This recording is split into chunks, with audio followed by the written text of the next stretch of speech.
Commission meeting to order Thursday, November the 2nd, 2000, 2:30 p.m. The meeting of the Sacramento Metropolitan Cable Television Commission has been videotaped in its entirety and will be cablecast without interruption on Metro Cable 14, the government affairs channel on the Comcast cable system. Today's meeting has been cablecast live and will be repeated Saturday, November the 4th at 12 noon on Channel 14. A VHS copy is also available for checkout from any library branch. Members of the audience wishing to address the board should fill out a speaker identification form located on the back table and give it to the secretary. Please speak into the microphone when addressing the board and state your name for the record. The commission is going into closed session regarding potential litigation against the commission. Would you like roll call first? Oh, yes, okay. Thank you. Trying to move it. I know. Jones? Here. Gora? Natoli? Here. Johnson? Dickinson? Collins? Nilo? I'm here. Yee? Here. Waters? Here. Shelby? Here. We have a quorum. Thank you. The commission is going into closed session regarding potential litigation against the commission. This closed session is authorized under Section 54956.9B-1 of the Government Code. We'll be going, I guess, into the blue room upstairs in the board offices. Next to Tyler Collins' office.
We lose half of them on the way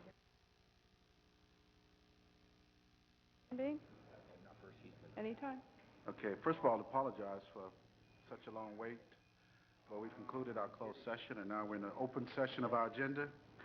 Mr. Chair, could you hold on just a moment, please? I'm having trouble with the record system. Now it's running. Thank you. Could you repeat that? Thank you. Okay, we are now in our open session. Madam Secretary, would you call the next item? We had no...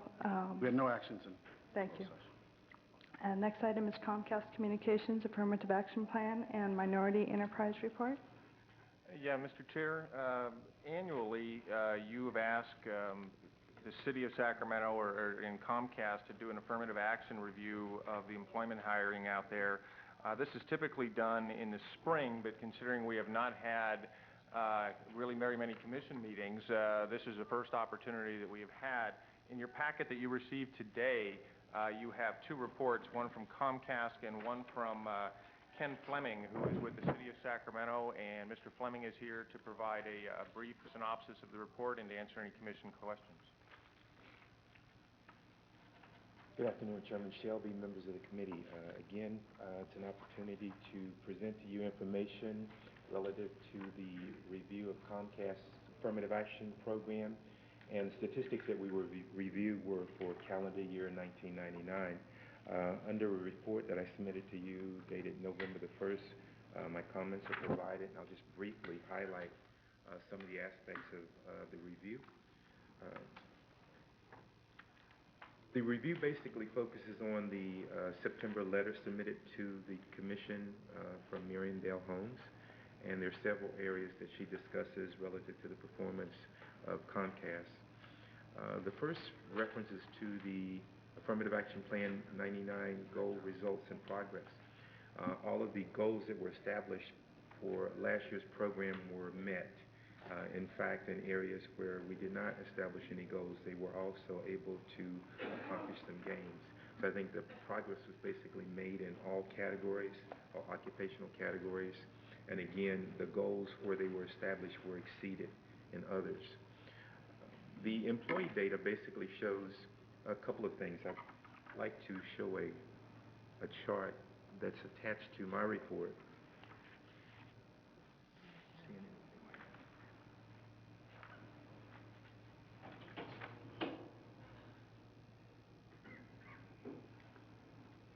I think this chart will be very graphically depict some of the gains that have been made. Overall, the number of employees within the organization increased by 76 positions from the previous reporting period. That's a gain of approximately 17.2%. When you look at that as it relates to minority employment increased by 26.2%. And the employment for females increased by 10.1%. On this chart, it gives a breakdown of what that breaks down into occupational groupings. And if you will look, you will notice that overall within the 7 occupational groupings, 4 of them show progress in terms of an increase in employment. If you look at that same parameter for minorities increased in terms of representation in 5 of the 7 occupational categories, with the greatest increase occurring in the technician category, where there was a 80% increase in the level of minority employment, the smallest being a 25.0% increase in the professional categories for minorities. And as minorities increased, female representation also increased in 5 of the 7 categories. Again, the smallest increase was that of about 17% for office clerical, again, a traditionally female represented category. And the largest increase being in the operative category, again, a non-traditional area where females showed a 200% increase in the level of representation within that particular occupational group. If you will look at the utilization analysis of the plan, again, it shows that minorities are underutilized in the craft worker category, where females show some underutilization for technicians, sales workers, office clerical, and operatives. Again, nothing really significant. As it relates to ethnicity, if you look at the availability by ethnicity, underutilization exists there, and basically shows a need for additional outreach for Hispanics in the craft worker category, and in the operative category for Asians, and in the officials and managers, technicians, and operative categories as well. The next chart that's in the package that you received is the upper level management. Again, only 6 positions there, so there's nothing that really would give something that's statistically significant. There's no minority representation in that group, which are your general managers and so forth. But 1/3 of this group within the workforce are females. Again, that's something that I think is significant. The final aspect in terms of statistics is the personnel actions. It provides you an overview of the applicant flow, the hiring, terminations, and promotions. Again, most of that information shows that the activity references some progress that has been made in a variety of the areas. The applicant flow data for females may be a little bit below availability in the officials, managers, technicians, and sales workers and operative categories. And minority applicant flow is below availability in only one category, the craft worker category. In all the other categories, it's at parity or exceeding. In terms of hires, females exceeded the availability in 4 categories. Minority hires also exceeded availability in 4 categories. For termination rates, again, females exceeds their representation within 5 of the 7 occupational groups, and minorities exceeded representation in 2 occupational groups, craft and operatives.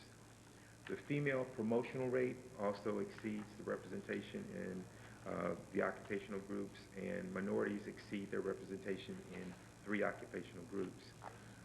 They also cite their community outreach and recruitment, and again, it appears that there has been an increase in the level of community participation by the organization, also hyphen outreach activity, and I would recommend that these efforts continue, and there also should be some additional efforts to further identify organizations that can provide applicants and resources from some of the underutilized communities. Again, that being primarily the Asian community, Native American community, and for the occupational group, 2 occupational groups for Hispanics. The overall findings of my review are that the organization has met its goals in most of the areas. In fact, in many areas, they have exceeded their goals. Again, with any report where you look at this type of information, there's always room for improvement, but I really believe that the organization has done a very credible job in a sense of improving from last year's review significantly in some areas, and in other areas demonstrating a need for some continued effort. If there are any questions, I'd be more than happy to respond to those. Questions?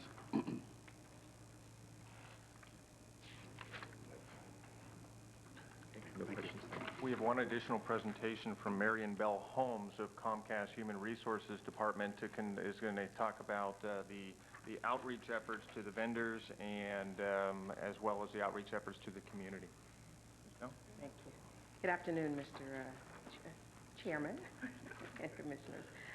First of all, I'd like to thank Ken Fleming. He's always very gracious and very helpful in helping me prepare this report. I know he's very busy with his other duties with the city, and he's always been very responsive, so I wanted to thank him.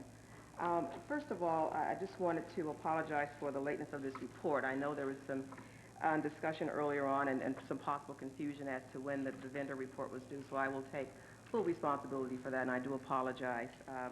Once we began to look at this data, it became very evident to me and to those involved that there's some work that we need to do, and also it was just very difficult to compile most of the information. So I do want to give you just a really brief overview of some of our findings in the interest of time, and I'll be more than happy to entertain some questions afterwards.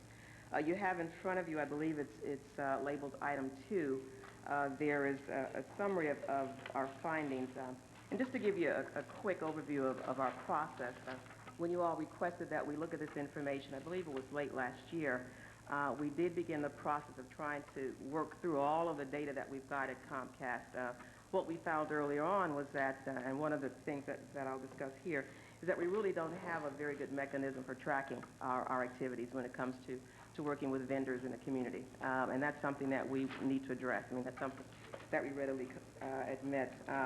One of the things that we found, again, was that it was very time-consuming to actually track through the data. We did order data from our home office in terms of how we processed our checks and that sort of thing. I actually hired someone to help us cull through thousands of points of data.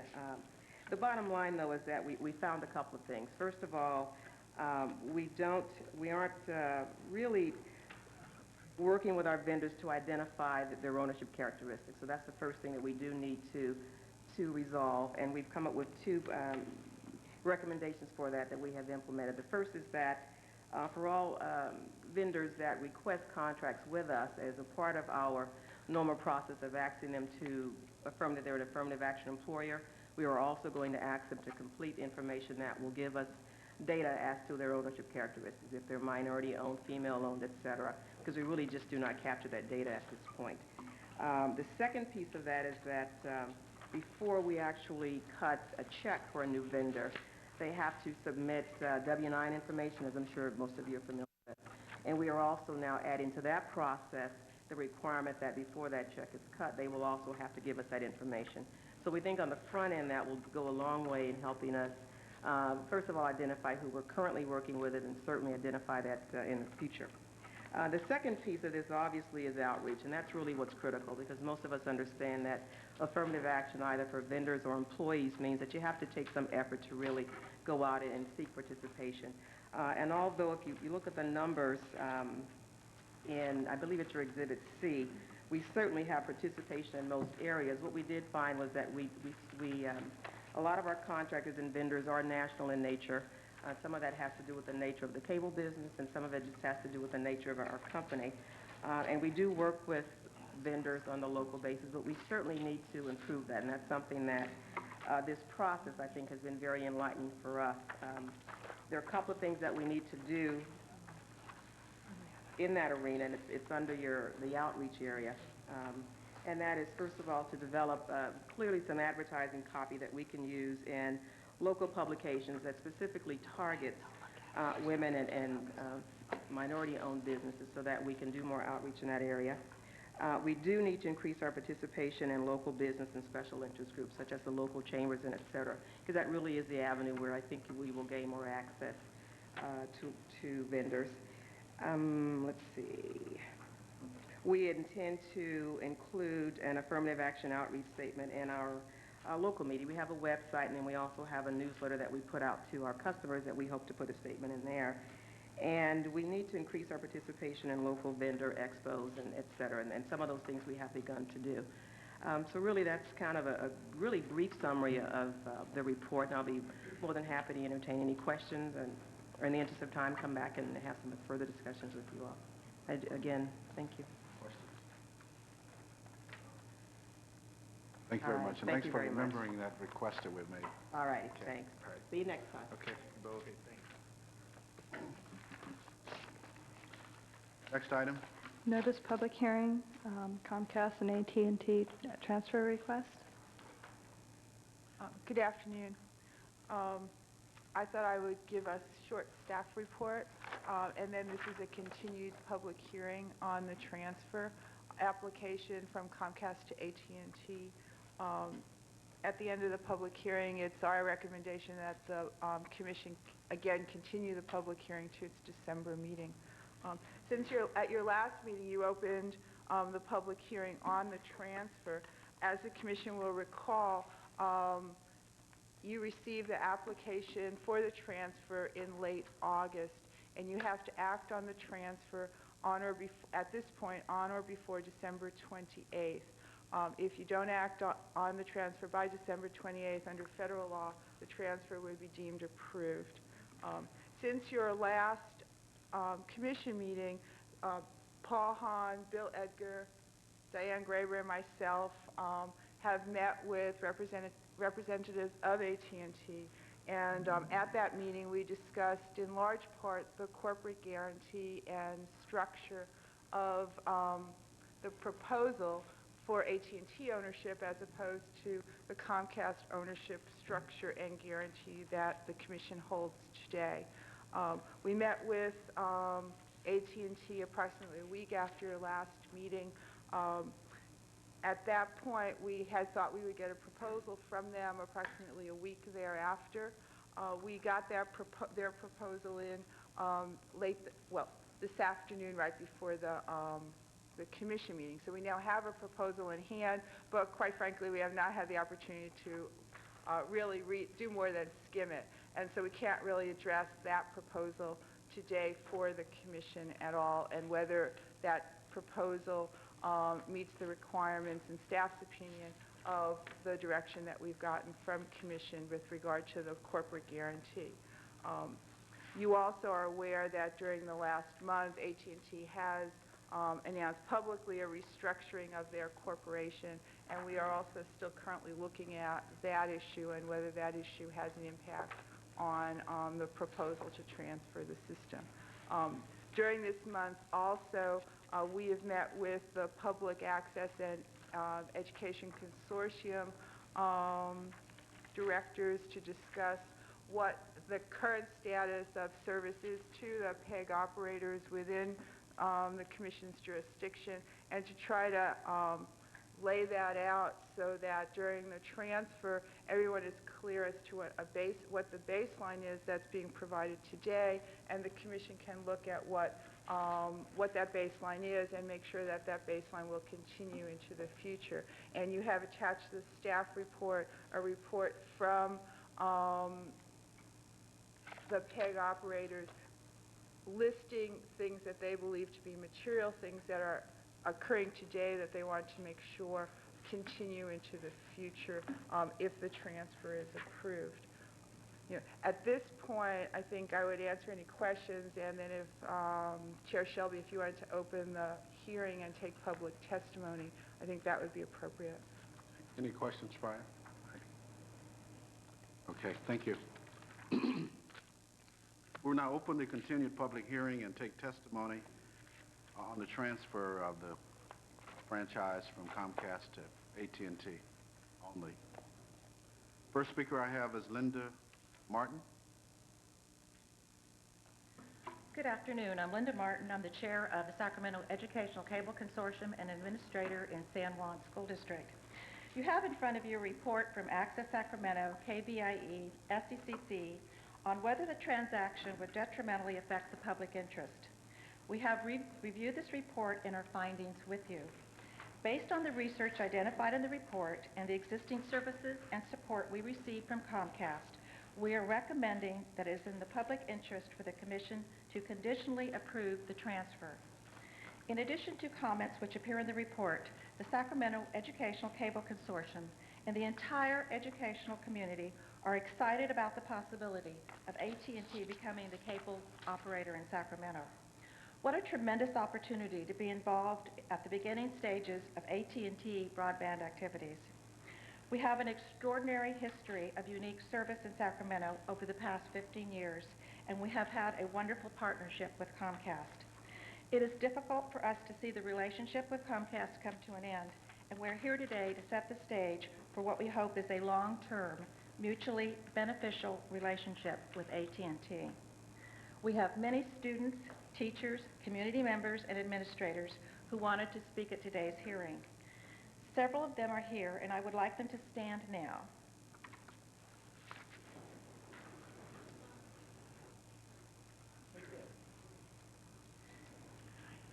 We recognize that even though this is a public hearing, time is limited, and therefore in consideration of your time, we have a small group representing the entire educational community who will address you.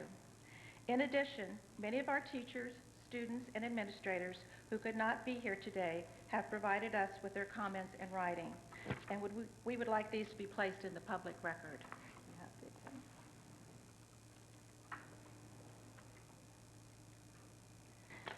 As you listen to the comments from our representatives, you will hear our main issue. We have enjoyed a very positive relationship with Comcast, and we anticipate a wonderful partnership with AT&T. With that in mind, we urge you to ensure that a contractual condition of this approval be that AT&T maintain the same level of support to this community that we are presently receiving from Comcast. Our first presenter who would like to speak to you is Ellen Hinderstein and Dr. Lorraine Heidegger from California State University at Sacramento. Thank you.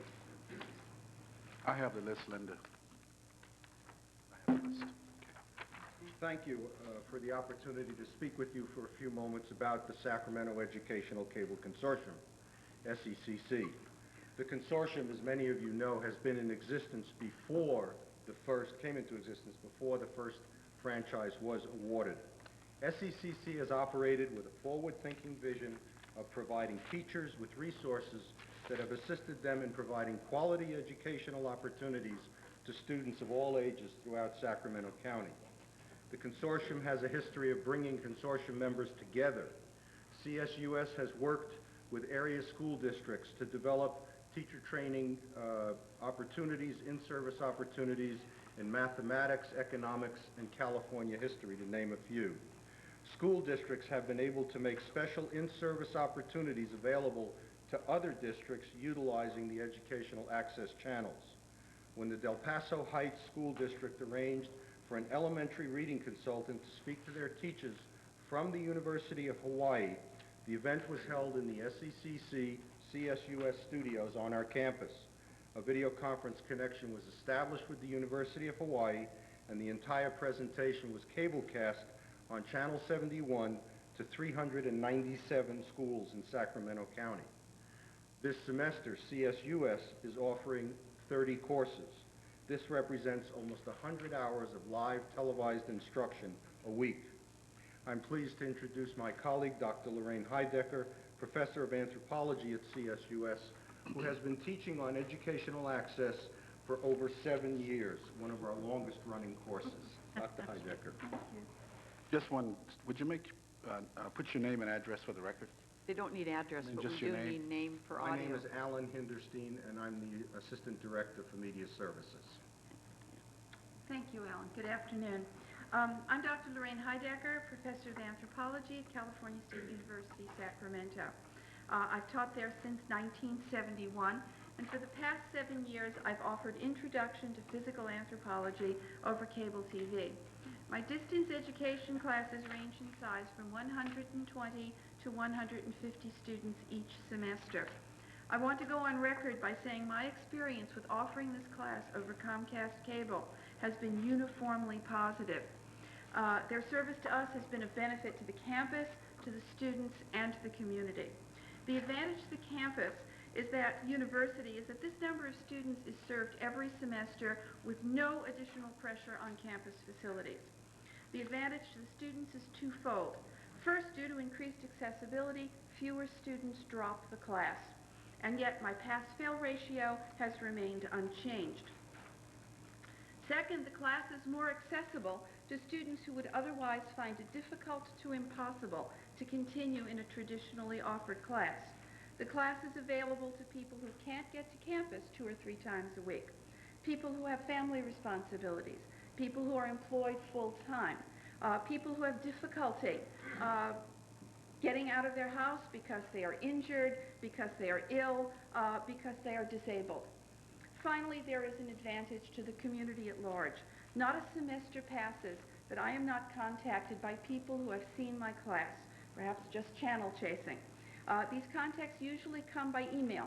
They ask for more information, they make a comment, they ask for guidance in doing further research, comments along those lines. By making the class available to the community through cable TV, I'm helping people venture into new areas.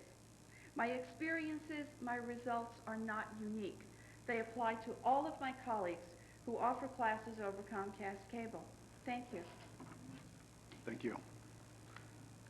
I'd share with you that having our meetings broadcast over the public access channel, I often get plenty of communication offering me plenty of advice with regard to things that I say.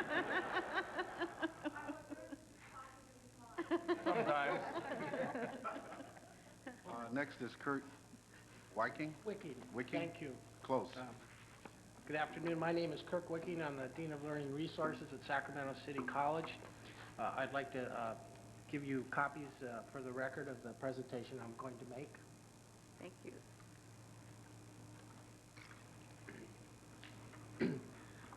Thank you for the opportunity to speak with you today. I'm here on behalf of the Los Rios Community College District and our 3 colleges, American River, Cosumnes River, and Sacramento City College. I want to make a few comments about how important the Comcast AT&T transfer request is to us. First, I'd like you all to understand that our district and colleges were founding institutions for the consortium, and we have actively participated in the consortium since then.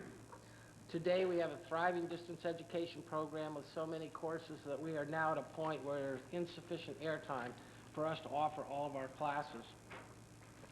Over the years, we've made considerable capital investments in equipment and facilities to grow our program. Recently at Sacramento City College, we spent well over $1 million to build a new television studio, 2 interactive classrooms, and to upgrade our microwave system to the cable head end to a fiber connection, and I must add with wonderful support and cooperation of Comcast staff. In addition to capital outlay funds, and like many of our members, we have over the years created employee positions to provide human resources for our programs. Staffing includes faculty, supervisors, technical personnel to keep our programs operating and growing. And to support our operations, we have also built significant operating budgets. We have invested significant dollars in our programs because we are committed to providing educational opportunities and access to our citizens. Presently, we offer over 50 courses and enroll over 2,000 students every semester. Research and surveys tell us that 50% of these students would not have these opportunities without this kind of delivery system. As some of you may know, the Los Rios District is working on an effort to revitalize our facilities and build new ones. We are doing this to prepare for a 50% growth rate expected over the next 10 years. We are not going to be able to do this without more assistance from our television access to deliver this instruction. I also want you to know our programming does extend beyond our student population and includes the general community. For example, down the street from City College is a retirement facility where residents watch the programming and have group discussions.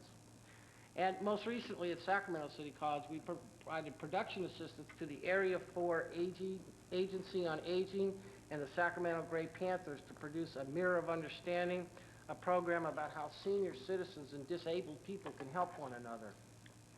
The Los Rios District and colleges are contributors to the economic development of this community, and we need this resource to continue our work. Finally, I want you to know that my comments here today are supported by senior management within the Los Rios District and at the colleges. And I thank you very much for your time. Thank you.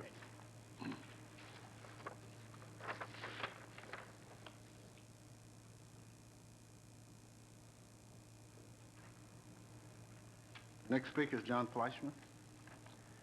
Mr. Chairman, members of the Commission, good afternoon. My name is John Fleischman, and I'm Director of Technology Services for the Sacramento County Office of Education. The County Office of Education, also known as SCOE, is fully committed to the use of video and data technologies as a means of extending learning opportunities to Sacramento schools. To that end, we've been very fortunate to be an active partner with Sacramento Educational Cable Consortium and Comcast Cable. Cable TV technology has enabled us to develop new forms of interactive learning that has improved not only the way students learn, but also the way teachers teach.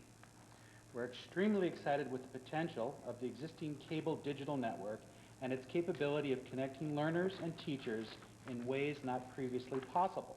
For example, in partnership with Smctc and San Juan School District, we have pioneered the use of web TV to extend learning opportunities to homebound adults learning English as a second language. SCOE is currently constructing a new digital video studio for the purpose of expanding our range of educational offerings. Comcast has leveraged that investment by installing fiber into our building that will allow us to provide both pre-recorded and live programming to area schools and to cable subscribers. Our intent is to increase significantly our ability to offer professional development for teachers and new remote learning opportunities for K-12 students. We've also worked closely with the Governor's Office and the Corporation for Education Network Initiatives in California to bring to Sacramento the Digital California Project, a new California educational network that will connect higher education to K-12. This new network will offer high-performance internet services, but to only a limited number of schools that can afford the necessary hardware. With adequate bandwidth provided by cable, it may be possible to bring this new network of resources to a significant number of Sacramento area schools. The cable industry can have great impact on the promotion of national goals such as equitable access, also known as the digital divide. With the widespread delivery of information services, it is important that all people, regardless of socioeconomic status or location, have access to educational opportunities. Since the Sacramento area cable infrastructure already connects all schools, we believe that AT&T should continue in the footsteps of Comcast by helping ensure equitable access, educational access to new informational technologies. With that understanding, we are asking for a corporate guarantee that will offer corporate-level AT&T support for moving ahead and making education a continuing priority in this new digital world. Thank you. Thank you. Next speaker is David Garibaldi.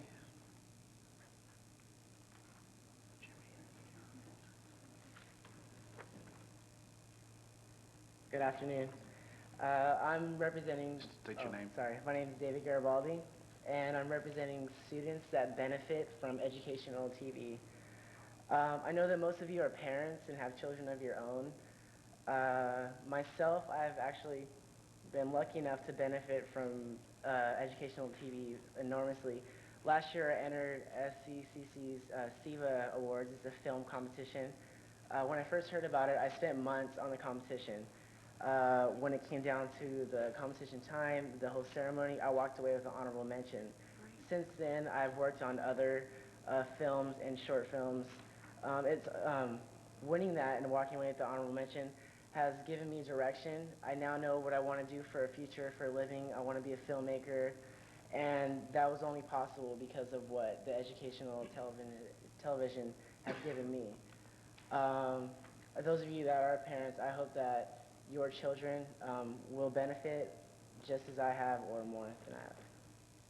Thank you. Thank you. Thank you. Sandy. Good going. Good for him. I think it would be Susan Nichols. The next one. Yeah. Susan Nichols.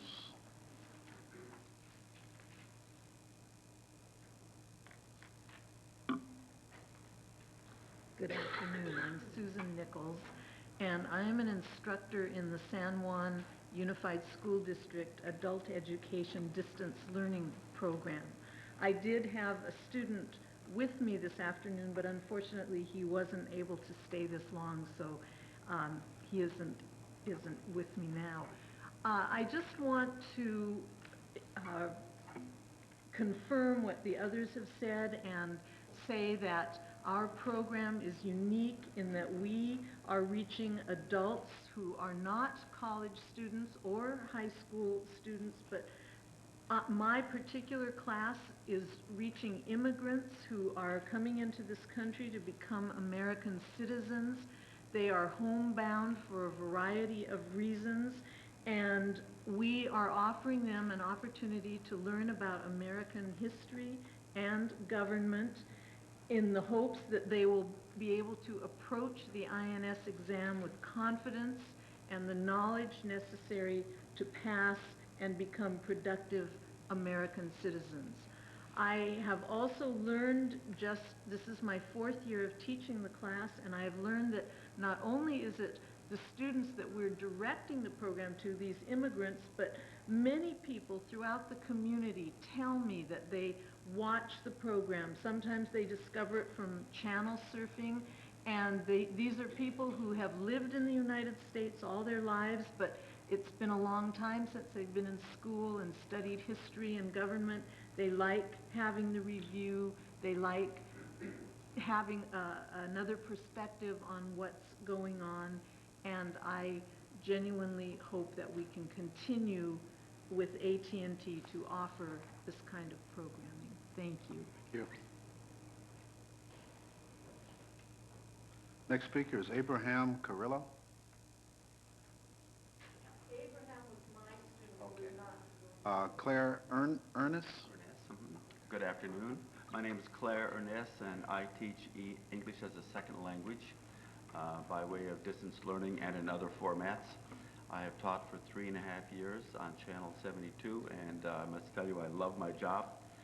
But that's not why I'm here. I'm here to introduce to you a couple of my students. They have been with me about 2 years. This is the beginning of their 3rd year. They're from Fuzhou, China. They're well-educated folks. Hua Li, the wife, was an editor for an evening daily newspaper, and Ming Liu, Mr. Liu, was an editor for a literary monthly magazine. So here they are, with low English speaking skills and no way to get out to the many places where you could learn English in Sacramento, in Sacramento County. So they're home, and we are their only access to learning English, and they have told me they feel really good about this. But I'm going to let them, in their own words, perhaps halting, this is level 1, to explain what they have gotten from our program. First of all, start with Mrs. Lee. Hi. Good afternoon. Good afternoon. I'm a student and learning English with Claire class and American history and citizenship class with my teacher Susan. I'm from China. I don't understand English and I don't drive. I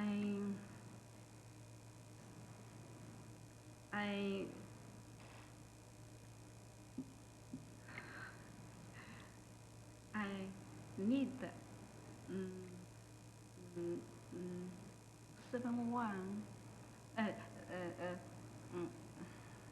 72 channel. I learn English on the TV. I don't speak. Thank you. Thank you. All right. Thank you. You've Very done a good. good job. Very Shay good. Shay. Good afternoon. Before I learn English through the TV channel, I cannot make a telephone call. I dare not to take up the earphone when the telephone of our home, the bell rings before, because I don't understand, cannot speak. I very urgently want to become a U.S. citizen. I like freedom.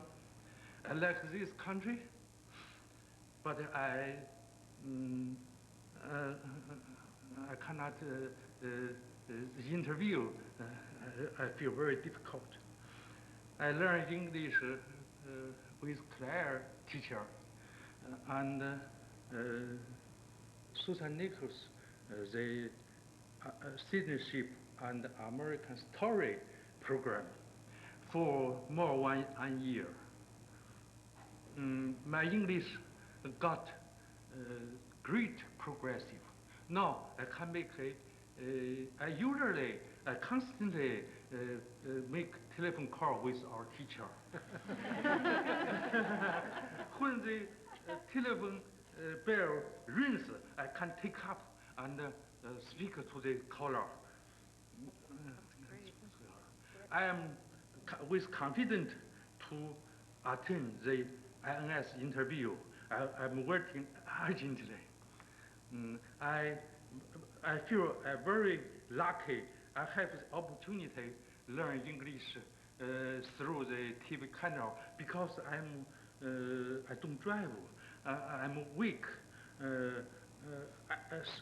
Learn English at home is very easy, very comfortable.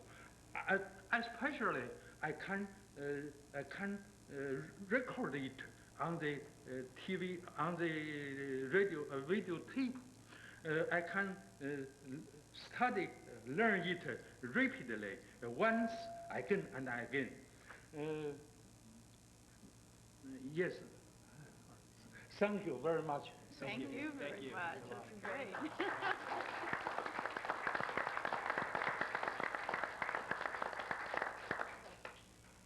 Next is Sandy Hathaway.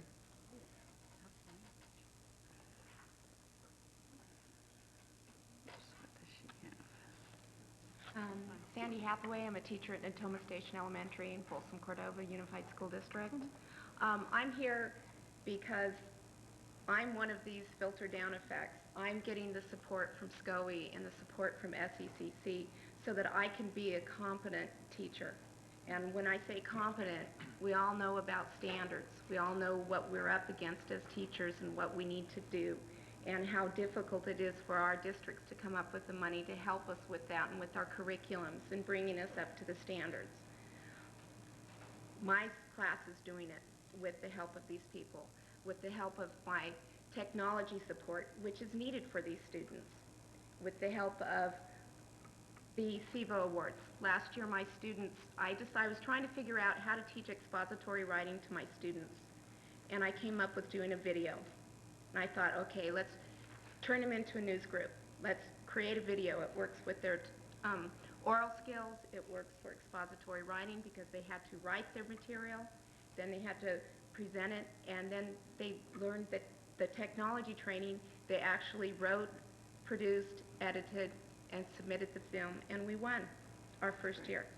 So we were very proud of it. My students were tickled to death, and they're excited. I have students from last 3 years. Prior to doing, I'm lucky I have help now and support from my district, that I have an editing machine. My students, believe it or not, 5th graders know more about it than I do. They taught me. But they're wonderful tools to help me. And if it weren't for SIVA and the feedback that my students got for such a wonderful thing, they learned from it. I learned my standards. I got my standards. I got an education, and it was free to me. The other reason I'm here is also because this year I've been given the opportunity through Smctc once again. I have, as a teacher and keeping up things, I've been teaching the Jason Project Foundation. If you do not know about the Jason Project Foundation, get online and go to www.jasonproject.org, please. It's run by Robert Ballard, the gentleman that founded the Titanic, and they're on their 11th year this year. And when he first started doing this, he realized the need and the interest of students in science and technology for education, and he began the project. And each year, they send scientists out and about somewhere in the world to do research and study about something that's unknown. Through my experiences of teaching, this is my 7th year of teaching Jason. I go online and I teach what I can through support of other businesses. I was able to do an extra beyond that, where when they go out and they go out to these world places. And this year they're in Hawaii, and they're exploring the volcanoes of Hawaii that's above the ground and volcanoes below the ground. And the curriculum they give me to teach my students, they give this to me, the project, Jason Project, and with the help of Smctc and Cable Comcast, I'm able to get this curriculum. I'm able to get my students online. They are actually doing interactive journals. They interact with students around the world. They get to do research that is up with the state standards, and I have all the standards before me. I have activities to give them that are hands-on activities, and the best part about Jason is it's with materials that are usable, like styrofoam cups and straws, things that I don't have to use a lot of money to go out and get. But the support of these people, the little support, has helped me bring that to my class. One of the things I wanted to show you is this was 3 years ago. My students were involved with Jason, and we did a quilt exchange. These quilt squares represent schools all over the world, from Australia to England, Panama, and in the United States. And we interacted with these students. We learned about their places that they lived, as well as giving my students the opportunity to get to know the world around them. Also giving them the technology opportunity, because in this world, it's a must for me as a teacher. Not a want, but a must. And I feel that without this support, I won't be able to do my job. And so I just want to come up and let you know that I'd love to have that continued support. Thank you. One thing, Sandy, anything that's brought to the commission has to be left with the chair. She'll never give Well, up. you'll have about 50 students that will hammer you down. Thank you very much. Penny Manson. Main Street, Commissioner Shelby. Chairman Shelby and members of the Cable Commission. My name is Penny Manson, and I'm a board member on the Sacramento Educational Cable Consortium. I come from a slightly different perspective. I do occasionally work with schools, but that is not the only way to reach, impact, or educate the young. We know most of us, and especially our children, get the lion's share of our information from television. Now, whether you think this is good or bad, it's a fact. I have always believed it was a waste of energy to fight against facts, and I would rather work with them. So my relationship with that educating tool I know of as TV has been from the perspective of a community-based organization. I was able to produce 7 different TV series on topics from drug prevention to AIDS awareness and violence prevention. The bulk of those shows were produced over 5 years ago and are still being aired and used in the classroom today. Talk about major bang for your grant buck.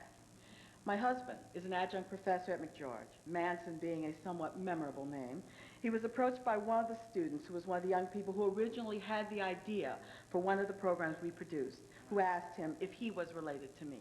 This young man was in his 3rd year of law school. I believe that the work we do with the young on and with a television partnership has a life of its own, and we may never know all of its impact. I recently had that validated. I ran into a young man who was on one of the series I produced while still with the American Lung Association. I must admit, he recognized me before I recognized him. He told me that the experience had been so good that he was inspired to study music. He said, "It turns out I'm a pretty decent baritone." I was able to get a college scholarship and had my 15 minutes of fame on the Dorothy Chandler Pavilion stage as a Montague in a production of Romeo and Juliet. My experience with you gave a direction to my life that was not there before. He thanked me, and I thank Comcast. I could not have done it, would not have done it, would not have been able and had the opportunity to do it without the wonderful partnership we enjoyed at that time with the cable company. The relationship the Sacramento Educational Cable Consortium has with the organization that runs the cable company is vital to continuing this work. The partnership with Comcast has been invaluable. They have been a wonderful corporate citizen to Sacramento, and we look forward to bigger and better things from AT&T. If the transfer to AT&T is approved, I know you will make sure that this level of care and concern for the public interest is assured. Thank you for your time. Thank you. Next speaker is Carl Burton.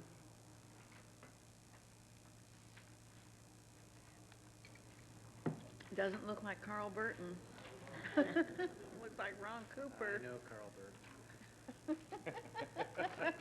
I'm Ron Cooper, Executive Director of Access Sacramento, and Carl had to excuse himself, had to get back to work, so he asked me to share his comments with you. On behalf of the Board of Access Sacramento, we wish to thank the Cable Commission, the Executive Director Paul Hahn, Attorney Harriet Steiner, and Consultant Bill Edgar for the cooperation over the past several weeks. We very much appreciate being included in the discussions addressing the public interest section of the transfer process. Access Sacramento's board and staff have met with the other community grantees, with members of the Commission, and with Susan Ritchie of AT&T. These meetings have been very productive, and the research has resulted in the 16 points highlighted in your Commission packet. Nothing presented in this list is new or unreasonable. All the points represent current practices and services provided by Comcast Cable to the grantees. We ask you to include these points as part of the transfer agreement because each is a critical element and each supports our award-winning efforts to serve your constituents. We are confident that AT&T will be a good corporate neighbor to our community, but we also know that agreements are best implemented when they are agreed upon in writing. We look forward to continuing to work successfully with the cable company and the Commission. And again, thank you for this opportunity to participate. I know this isn't always the case, but I also wanted to make a point in terms of all the wonderful presentations you've heard thus far. In this instance, you are as good as who you associate with. And it is with great pleasure that Access Sacramento works extensively with the Educational Cable Consortium and virtually every one of the organizations that just stood before you. It's important that you understand that this is unique, that you can go to cities around the United States, around the world, and you will not find what we have in Sacramento. You will not find what you just heard presented. This is all because of the 3 decades of planning and the almost 2 decades of implementation that have gone on in your cable franchising efforts. This is a wonderful success, and this is due to the agreements that have been hammered out over time. And honestly, I think one of the challenges for AT&T is that they're stepping into some very important corporate partner shoes. And as much as they have done for our community, I think it's fair to say AT&T should do no less. That's simply what the transfer is all about. They shall not do less than Comcast has been doing. In conclusion, it's important to keep in mind that this is an infrastructure issue. I watch with great rapt attention as the cities and the county on Metro 14 discuss a freeway overpass or property lines. Let's be reminded that the cable company, and let's assume AT&T plans to be around for a while, will impact the next 2 decades of your planning considerations, will impact every single one of your constituent households, will be the portal for all information to and from those households. It's an extraordinary resource that we want the best possible system to implement. As I said, Comcast has been a great neighbor.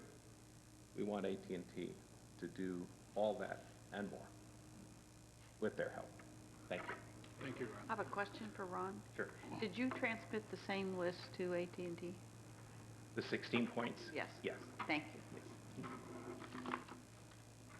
Jan Tillman. Good afternoon, Chairman Shelby and Commission members.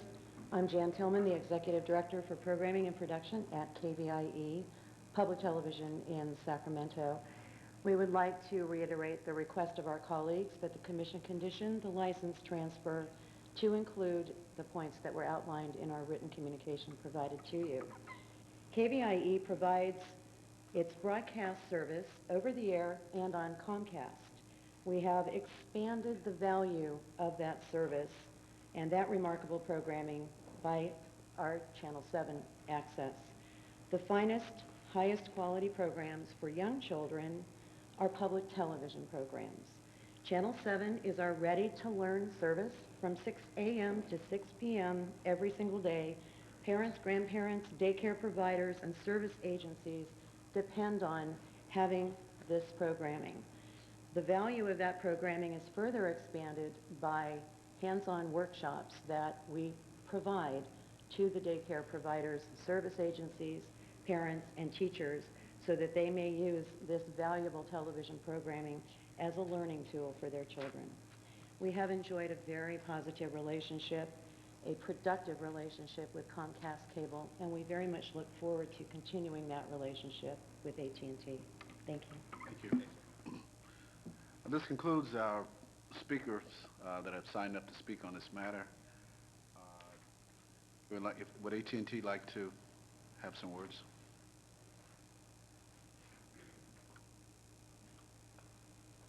Certainly. Before you start, do you have a green ID sheet? Thank you.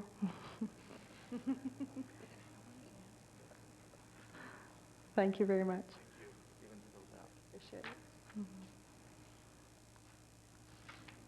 Good afternoon, Mr. Chairman and members of the Commission. My name is Tom Carlock. I'm Senior Counsel for AT&T Broadband in their Inglewood, Colorado office. And my comments here will be very brief, but the first thing that I would like to say to all of you is that the tremendous support that this community provides for educational access, public access, and the governmental access programming that's being distributed today, we see it, we recognize it, and we want to fill the shoes that Comcast has been providing over the course of the last several years. We think we're prepared to do it, and we think we will exceed those expectations. We recognize that community programming is one of the strongest foundations for video programming that we can offer, and we're pleased that you've included all of these people. We hope to work with the Commission over the course of the next several weeks in order to complete a transfer that recognizes the needs of all the community interests that have spoken here today. I think that the best testimonial that we can share with you today is the fact that we are creating a local presence in this community here in Sacramento. It is going to be headed up by our Senior Vice President, whose name is Jeff Harkman. If Jeff could just stand for a moment. He has had a strong presence with one of our predecessor companies in Minneapolis, Minnesota. He is relocating here. He and Susan Ritchie are putting together an office that will extend from Modesto and Fresno and Stockton over into Nevada and Idaho. This is a big commitment for AT&T Broadband. We believe in this market. We have exciting brand new services that have never been seen that are being launched here and across the nation. But at the end of the day, we recognize this is a local business, and our only and best successes will come in being in a partnership with you, the Commission, and with the community organizations that have spoken here today. We look forward to that challenge. Thank you. Thank you, Tom, and we look forward to working with you. Are there any questions from Yeah, any I have one commissioners? question. Are you going to provide a written response to the groups on the 16 issues that they posed? I think that we are prepared to work with the community organizations and also the commission on the issues. I've seen the list, and I think that we will work through. I know that Susan Ritchie has been working over the last several weeks with the community groups to find out what are the concerns, what are the interests. I think we're prepared to work point by point to address those issues, yes. Okay, will that be in written form that'll be shared with us? I think that we could provide the information in written form, yes. Okay, thank you. Any other questions? Thank you, Tom. We will continue the public hearing to the Commissioners' regular December the 7th meeting at 2:30 p.m. Actually, before we do so, are you going to take comments from the commissioners at all? Oh, I'm sorry. I asked. We'll keep the hearing open. Thanks. I just wanted to thank the members of the public and AT&T and Comcast for attending the hearing today. Join the chair in apologizing for how long we took to convene the hearing. Particularly, I want to thank the public access community for the time they've taken in preparing what I think is a very helpful document that really lays out from the community's perspective and I think from this commissioner's perspective what we want to see maintained. I think we've been very, very pleased with the level of service that Comcast has provided, both in terms of regular service to cable customers, but also its relationship with the broader access community and the sorts of things that you heard described at this hearing. And it's very important for me, at any rate, to ensure that the transfer continues that same level of service provision. And I'd like to join my colleague in asking to see as well the AT&T response to those 16 points because I think they do go to a number of issues that are addressed in our ordinance with regard to the sorts of findings that we will ultimately have to make. Second, although we didn't have really any explicit discussion of this, and this is contained in the 16 points, my own view is, with regard to the corporate guarantee that we currently have from Comcast, that is a very important element of what we have available to us as a commission and as a community to ensure the level of service that we currently get from our franchisee. And I know we've received a communication today from AT&T, and I want to thank them for providing that communication. I've not had a chance to review it in any great detail, but I've looked at it very quickly, and I am concerned that, at least currently, there doesn't seem to be the same willingness to provide a corporate guarantee at the same level as was provided by Comcast. So I want to express my concerns about that publicly. I think that does go to the findings that we will have to make with regard to this transfer, and it's an issue that troubles at least me, one commissioner on the commission. With that, I want to thank AT&T for their presentation, for their engaging with the community and with our staff. I hope that there'll be some further discussions, and I know that they have historically been a good corporate partner, and I think we welcome their corporate partnership in this community and look forward, hopefully, to reaching resolution around some of these issues. Any other? No, echo. Echo? An Roger? echo. Yeah, we certainly, or speaking for myself, I certainly welcome the opportunity for a new provider coming in. The excitement that provides and the energy that it brings to a new, renewed approach is exciting in terms of the prospects it can offer to the community. We've had a great relationship with Comcast, and we hope to have equally as good an experience with AT&T. But the corporate guarantee issue is important.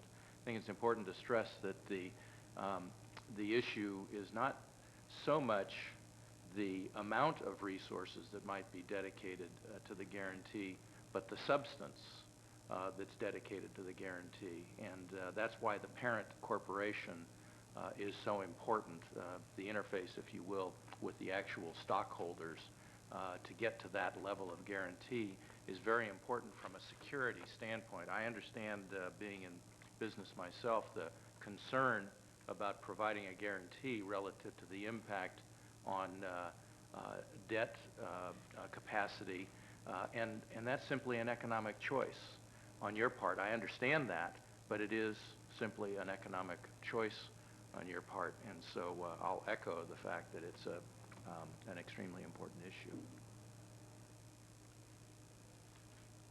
Yeah, just very briefly, Mr. Chair, I would just say that I think with the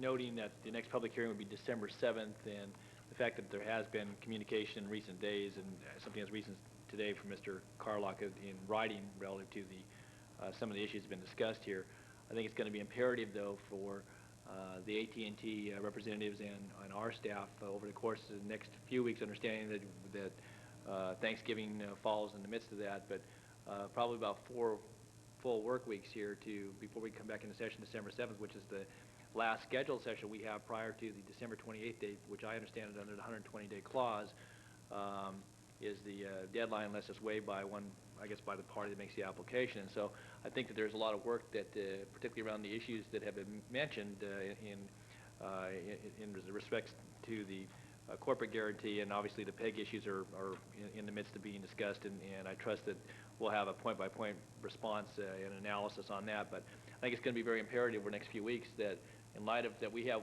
one more scheduled hearing on this, at which time I guess there's the potential for action prior to December 28th, and so I think it'll be incumbent upon all parties to try to work through these points and, next to have before this commission, because that's the last time we're actually scheduled to meet prior to December 28th. So I just think that's time now becomes a pretty critical piece of this overall consideration relative to at least the 120 days. Any other commissioners? Well, I would just add a comment that having heard the testimony today, which is very moving, it just sounds essential that we continue the services that we've had in the past with Comcast. When I hear the realm and the depth and the distance that the education programs are reaching out into our community and beyond this immediate community, it's so important that I think we could hope for no less than we've had before for all of these excellent programs. Also, I'd like to echo my colleagues' comments, and we'd like to welcome AT&T to our community. We're looking forward to working with you.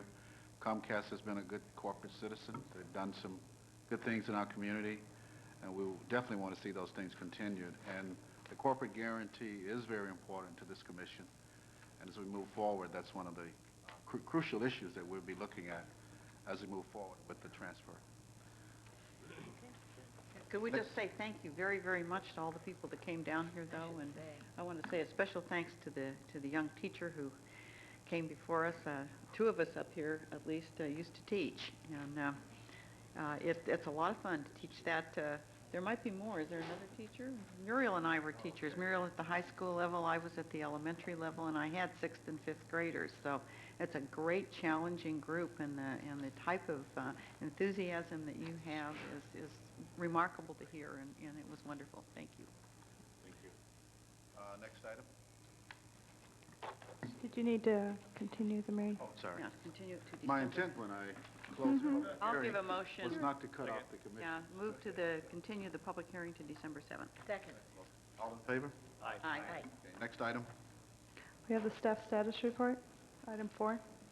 Yes, actually, I have several quick items and one action item that I need the quick oral reports, but one action item. The action item has to do with a changing of a position on the commission staff.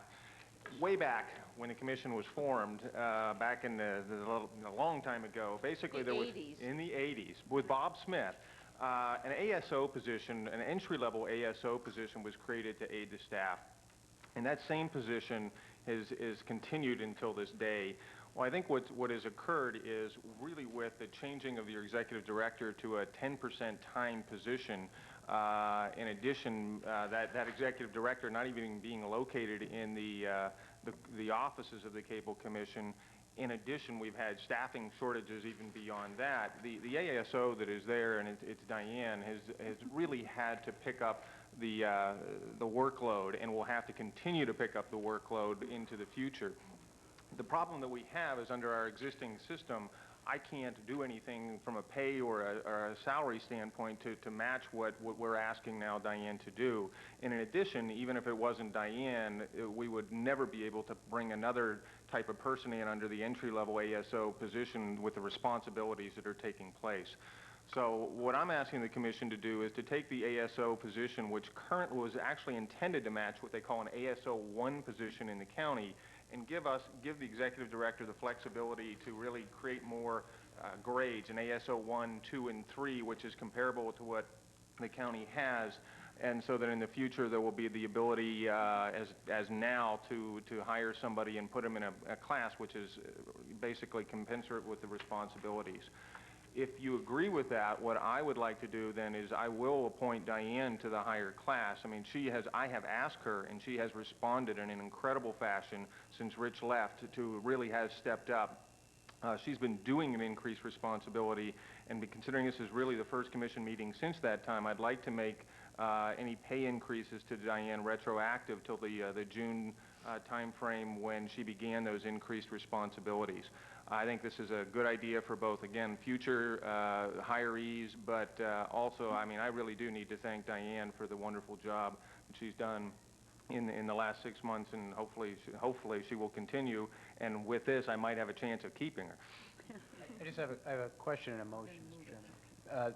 The question is, and I don't want this to be misunderstood because I know Diane's doing a great job.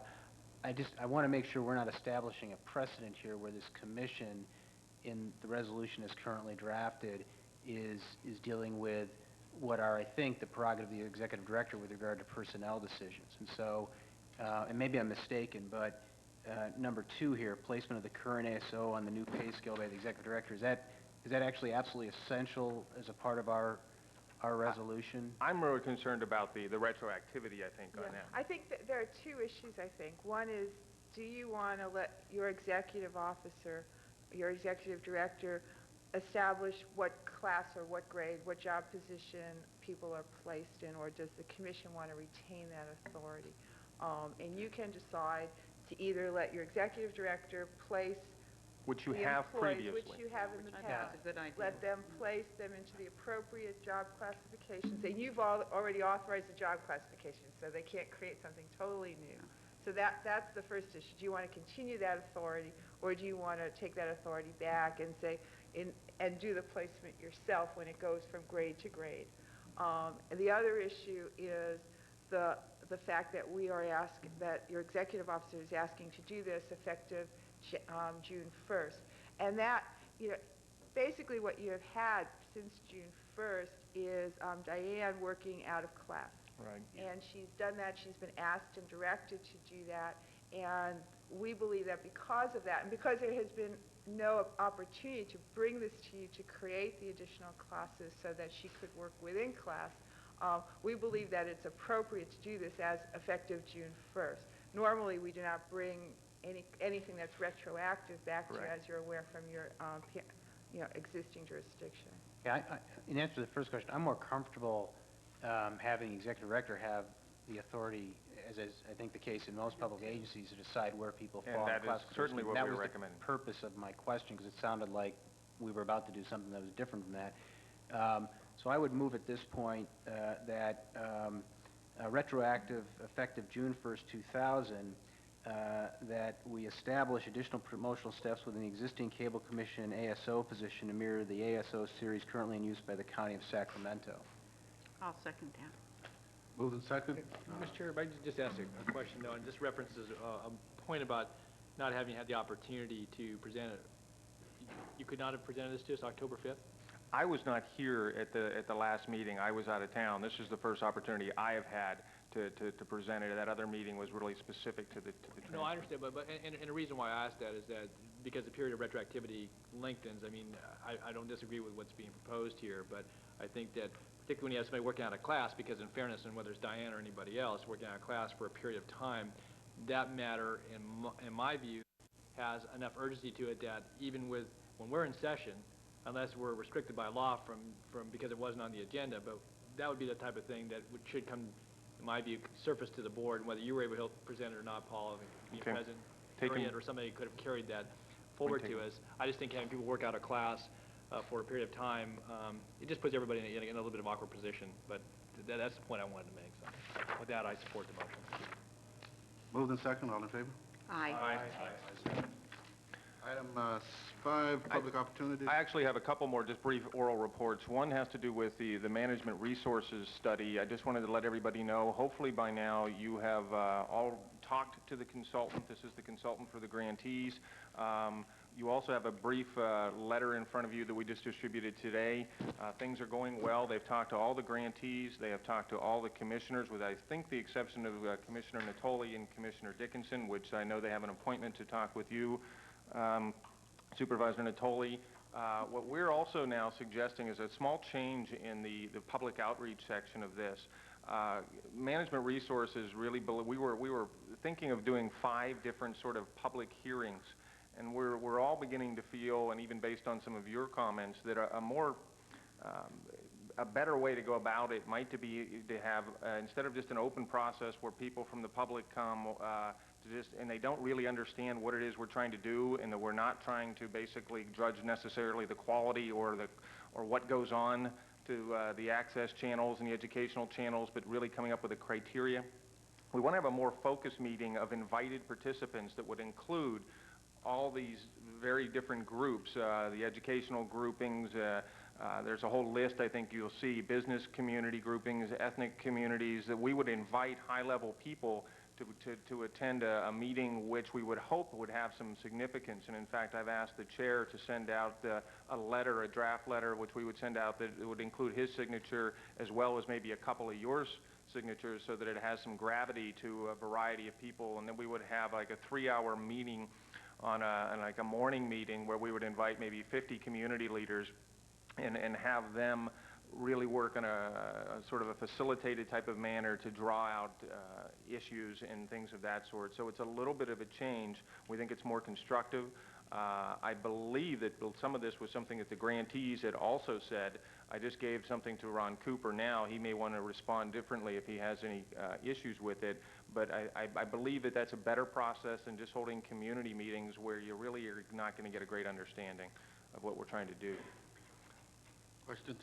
Yeah, I agree. I think it's a better process than the notion of community meetings, but I'm a little bit worried that both processes diverge or may diverge from what our original intent was, which was to have some group with some expertise, some consulting group with some expertise, try to craft for us some evaluative criteria, and obviously do that in conjunction with the grantees, and obviously there's some important role for public input, but I hope we're not kind of segueing to sort of a design charrette for evaluative criteria where we just kind of go to the public and we say, well, you tell us what the criteria ought to be. I mean, part of what we were trying to do, I thought, was go to someone with some expertise in this field who could assist us in from a management perspective, coming up with some criteria that we could use. It's not a peg popularity contest, in other words. Absolutely, and that's why we were really somewhat concerned with the public process, is that was what it could occur.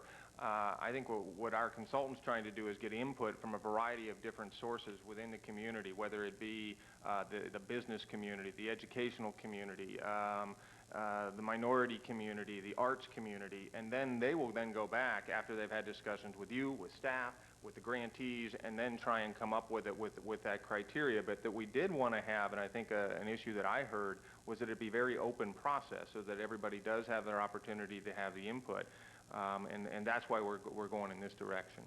Yeah, and I've no dispute with an open process, but I guess what I'd hoped would happen would be that the consultant would come up with some evaluative criteria based on their expertise, and then through an open process, have those be reviewed, get input on them, have a discussion with the grantees and the public, and this reverses a polarity, and so, you know, I'm a little bit at sea in terms of when you say we're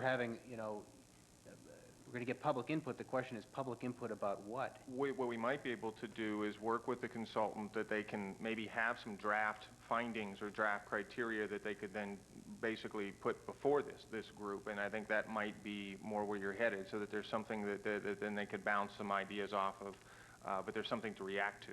Right. And I believe we can work with the consultant on doing that. I think that's probably an excellent suggestion. Any other comments? Yes. Oh, go ahead, Joe. Thank you. Is it the suggestion that these focus meetings take the place of all the general public meetings? Well, the 5 focus meetings we were talking about were really going to be sort of focused towards a focus group meeting with the educational community, but it would have more, but it would be open to the general public, and we just weren't sure whether we were going to be able to really control it and get just the educational community, or would you end up with, you know, somebody stacking the audience, or just people coming in that don't really understand what we were doing. So even those were going to be somewhat focused. Now, we can still build in just a general public hearing. That is something we have talked about too. And I think my comfort level would be that that would be the case. That I think that as the general public, even those who do not necessarily understand the intent or the process or what have you, there can be something gained by that. And I think that was part of the original intent. And I would hate to take all of the scheduled meetings and turn them into narrowly focused. As beneficial as that may be, I would favor at least one of them being more in line with the original intent, and not to displace all of that, all those 5 meetings. And we could do that. Again, the contract allows for up to 5 public hearings. So we were talking one of this kind of focus, but we certainly could do a public hearing that's more general. I would be a proponent for that. Joseph, my understanding was if you do these type of focus hearing meetings, where you really are trying to look at PEG goals, what do you expect out of the PEG channels, you know, what kind of funding level do you expect, et cetera. I assumed that those are going to be focused. I thought the public hearings would be before us, because certainly when any recommendations come back, and I don't know how that's factored into the equation, but I think I can guarantee you that you will have public hearings here that will definitely be looking at whatever the consultant comes up with out of any of the focus groups. And every group at that point, including the general public and the people who pay for this programming through their cable bills, will certainly want to be heard. And I think I can appreciate that viewpoint, but I'm concerned that part of the PEG group's charge, I think, at least to me, is to try to outreach. And perhaps early on in establishment of criteria, that if we do have a number of people coming in and saying, I know nothing about this group, I don't know what they're doing, I don't know why they're doing what they're doing, and perhaps if that's the case, then a performance criteria could be established that addresses that void of understanding, that void of knowledge of what the mission is, and use that as a possible criteria, and build it before we get to the public meetings before us. You know, why is there a population out there that has not been reached, that do not understand the resources available, and perhaps that's a performance criteria, and to have that discussed before it gets here. I'm not saying that I agree that there is going to be ample opportunity for some of the people to discuss it before us, but I would think that there would be benefit in having that brought to the attention of the consultant ahead of time also, in formulating the criteria. That was my thought. Any other thoughts? Mr. Chairman.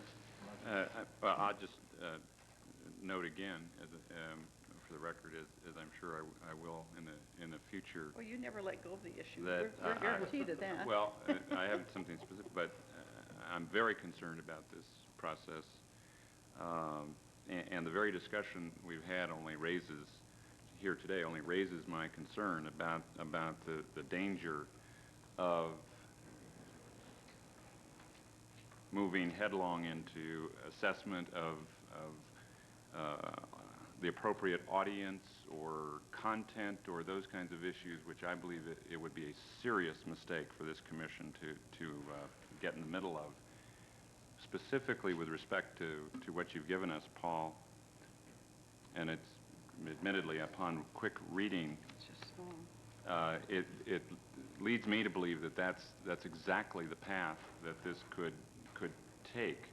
To the extent that whether these are general public hearings or focused meetings of selected invitees, to the extent that they are something that approximates what used to be called community assessment meetings that broadcasters at one time were required by the FCC to conduct, I think that that's a good idea, to have a sense of what people would prefer or needs that they think perhaps aren't being addressed.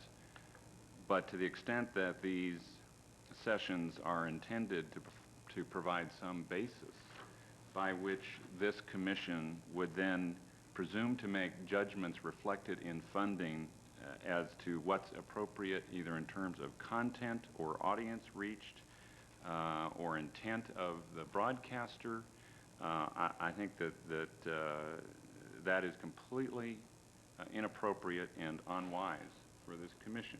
And so I am very concerned, continue to be concerned about that. And to see a sentence that says the Media Access Summit is a unique opportunity for community leaders to influence the way in which resources are allocated in support of public educational and government access to media gives me great pause for what it suggests. So I just think this merits a great deal of care. Thank you. Thank you, Roger. And I wanted to comment just on the letter. We have a draft letter. Yes.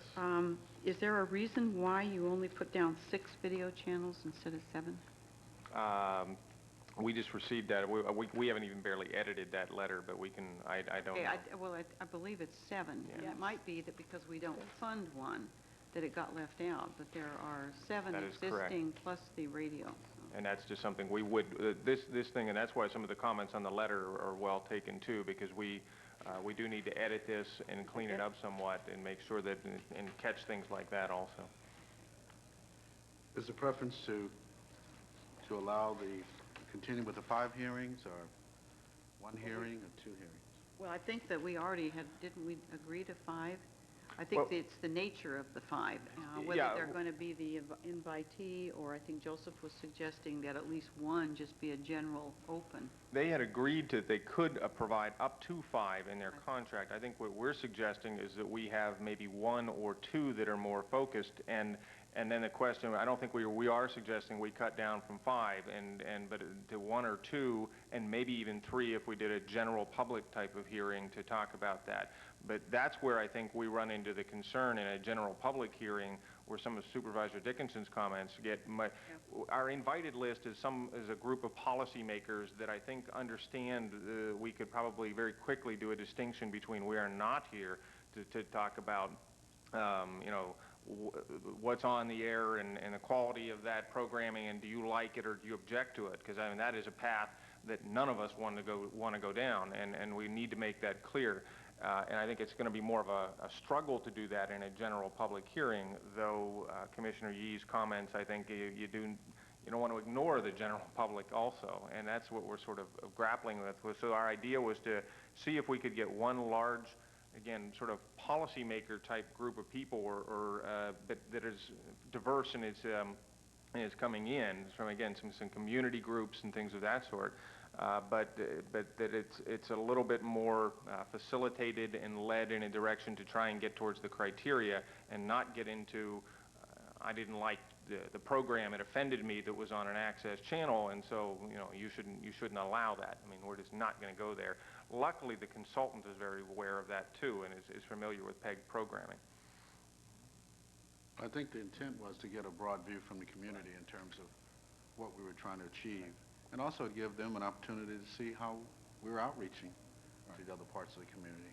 And to maybe further clarify my comment, I agree with what you're saying. I think there is a path that we do not want to go down, but I still want to err maybe on the side of some caution and outreach, and I think the spirit of public participation shouldn't totally disappear, given the parameters that you've just stated.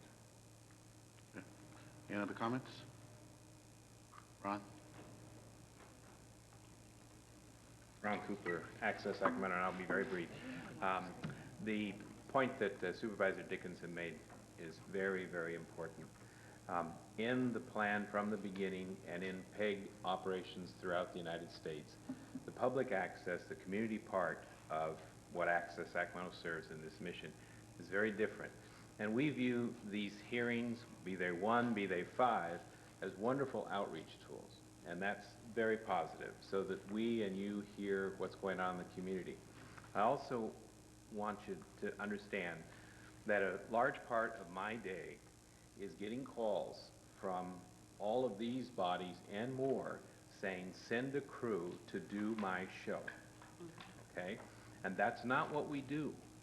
We do our very best to serve those communities and to reach out and actually provide as best we can with the resources and money available to us creative ways of getting their programming done. But by and large, we're a training institution with outreach efforts inviting folks to come in and make the programming in a forum that allows them in their own language, from their own points of view, to express themselves. So our mission is different from education and government in that sense. And so as long as this, the intention of and the focus group study is inclusive of perhaps those who would not come with an agenda, who would come out of curiosity, because many of the people that make use of our services, make best use of our services, come out of curiosity. They are not going to be on Metro 14. They're not going to teach a distance learning class.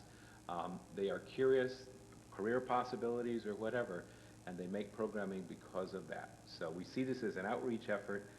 We also appreciate your understanding that what we provide is a training opportunity for they themselves to create programming as they see fit.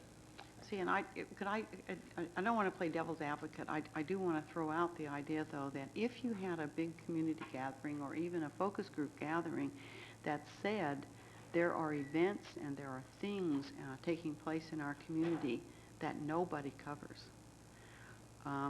perhaps you should do something differently at your level. You have 2 access channels.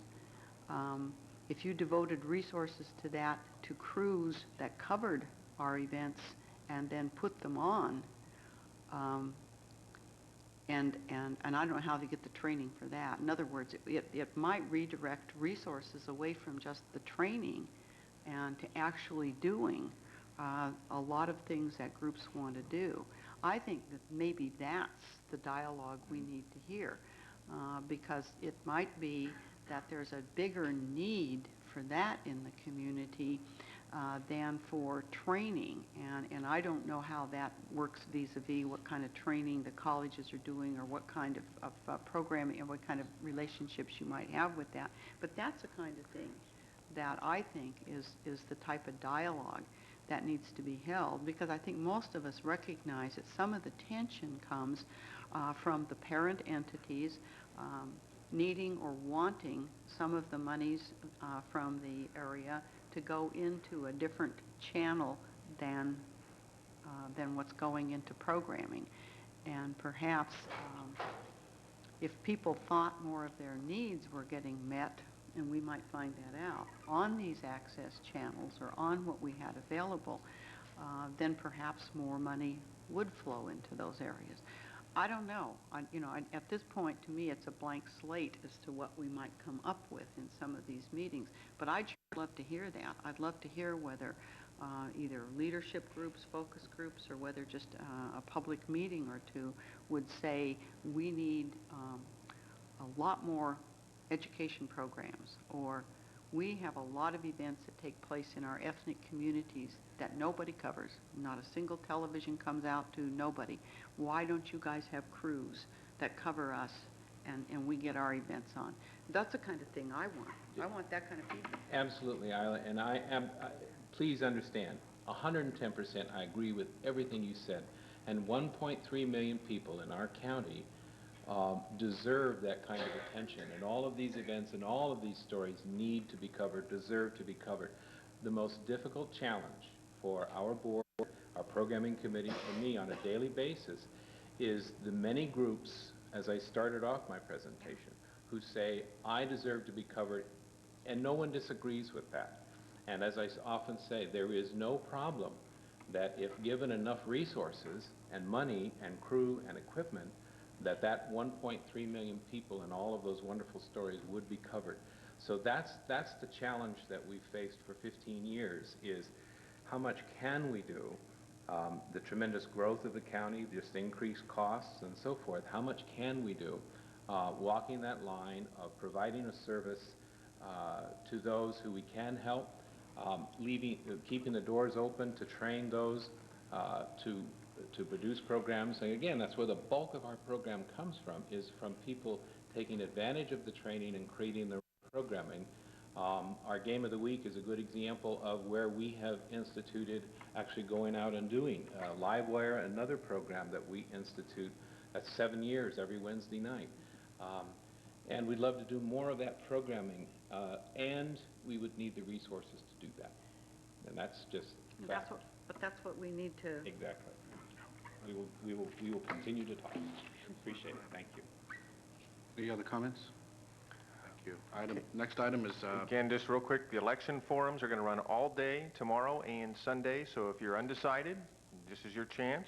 The election results will be running all night on Tuesday night on Channel 14. In which format? Digital? Diane? It'll be the same as what we did last year. They're still working on some connections to Not those upgrade really it. fast, small ones. No. Okay. It's a pause. The letters, are much bigger. We still have some limitations on color. It's pretty much black and white, but sometimes on some TVs you're going to get a little shimmer or something like that. But there's a pause. But we're going to have to go through the whole thing. It's going to run through. Yeah. There's There's the Voter Reg changed their whole format, working with OSET, and they still have some connections that they just can't make it work right to give us more options in that regard. But at least you're getting it directly from Voter Reg, and so it'll be coming pretty as fast as they get results. It's actually, if I understand correctly, there's an internet feed that goes out too, and so it goes there and I think to us simultaneously. And then our own staff has worked to make it so that they can pause it on the screen to give you time to read it.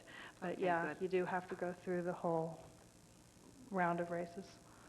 Well, I know a lot of people have come to depend on that. Yeah, it's been very popular. It's handy, there's no doubt.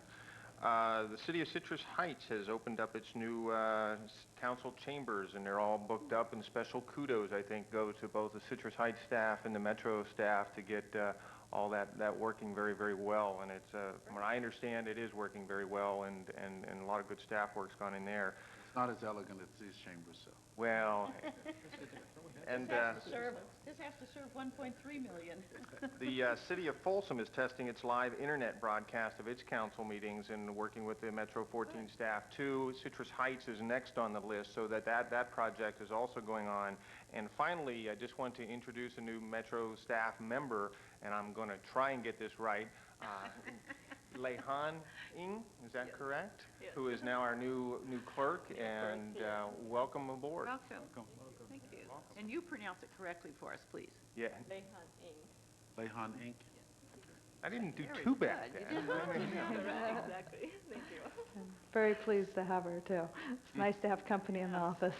Any other reports? That's it, thank you. Thank you, Paul. I would note one thing. I spoke the other day with the city manager in Elk Grove, and I assume that they will be shortly doing their paperwork and will be joining you on the commission within the next meeting or so.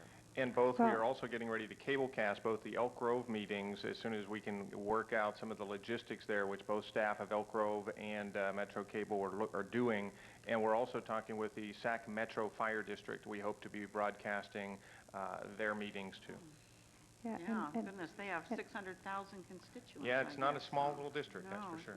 And Harriet, to clarify, I believe that they actually won't have a seat yet. Dan Pillsbury and Mr. Gora, Mayor Gora, would be representing something, a city that's under 80,000. Yeah, I We'll think have that, to check. I thought they're right at that point. Yeah, they're about 76,000 right now, so it's... so in the new census, we'll know for sure. Yeah, Okay. the official records we're getting from SACOG is 60-something still, so, Yeah, for a while. That's what I thought they would be with you, yeah. Okay, next item. And we have public opportunity to discuss matters not on this agenda, and we have one speaker. Linda Martin.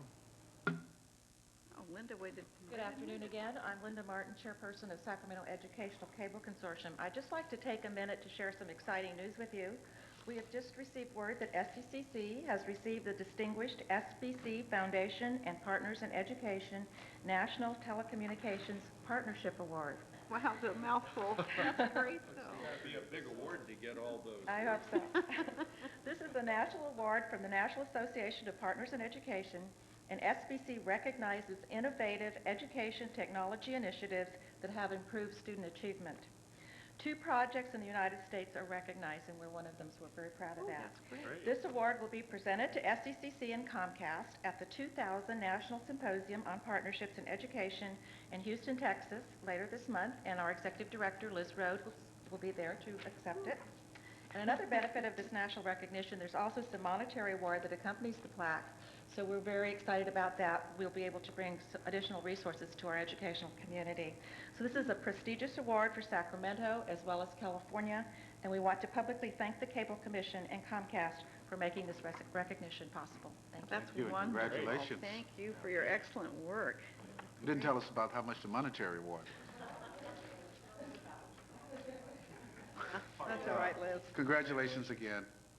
And if there's no other business to come before the commission, a motion to adjourn? I was so moved. Me too. We're out of here. Thank you. You gotta hit the gavel or it doesn't go off. Yeah, all right. Maybe we should have. Who said 4 o'clock?